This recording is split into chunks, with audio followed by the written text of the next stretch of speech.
ध्यान की पीठ पे आरोहण को निज की करें पढ़ाई, टाल बुरा सब रखने को अच्छा, या विधि होवे भलाई। ये स्वाध्याय तो सब समय राखे करता सारे काम, विपरीत शक्ति भी निज में परखे, पथ प्रेरे जो वाम।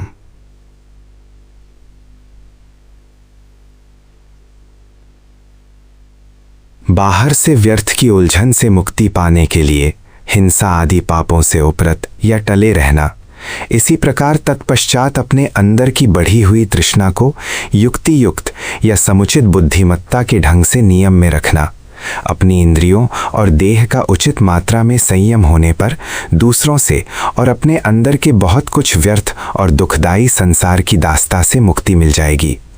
तत्पश्चात पूर्ण संसार और उसके बंधन और दुखों से अत्यंत अर्थात बिल्कुल मुक्ति पाने के लिए इस संसार में मन, बुद्धि और सब वैर आदि भावों और इसी के सुख दुखों से भी मुक्ति पाने के लिए अपने मन को बाहर संसार के बारे में जानने के लिए प्रवाहित करने के स्थान पर अंदर अपने आप को, अपनी आत्मा को जानने के लिए झकाने और तैयार करने के लिए अब ये पद्य शास्त्रों में सूचित अपने आप की या अंदर की पढ़ाई रूप स्वाध्याय को अपनाने के लिए प्रेरित करता है।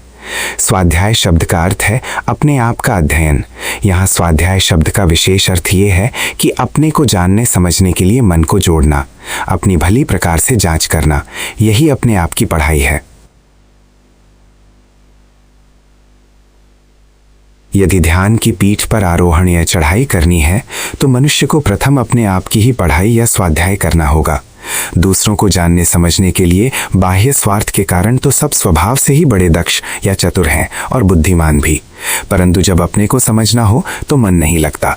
अपना जीवन दोषों और दुर्बलताओं से भरा होने के कारण मन अपने ऊपर दृष्टि भी नहीं करना चाहता, जानबूझकर अपने ऊपर अविद्या लादता है। अपनी कमी या कमजोरी दिखने पर अपना आपा ही या तुच्छ सा दिखता है। इसलिए जीव को अपने दोष छुपाने की प्रवृत्ति है या आदत सी बनी बैठी है। जानबूझकर अपने आप को अज्ञानी बनाना ही यहाँ अविद्या लादना कहा गया है।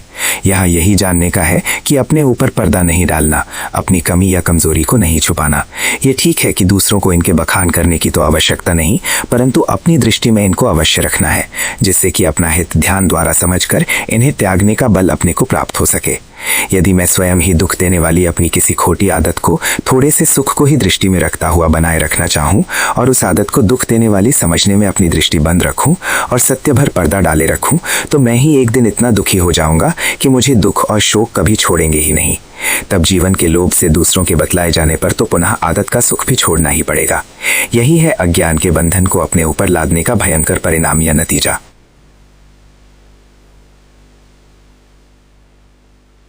इसीलिए स्वाध्याय को रखना, जिससे कि अपनी भी बुराई या दुर्बलता दूसरों की दुर्बलता के समान आपको अपने अंदर सूझे। इससे मन भी अपने आप को पढ़ने लगेगा, ज्ञान अंतर्मुख होगा, अंदर की आगे से आगे समझ पढ़ने का मार्ग खुल जाएगा। सब बंधन इसी मार्ग से एक दिन पहचानने में आएंगे, तब त्यागे भी जा सकेंगे।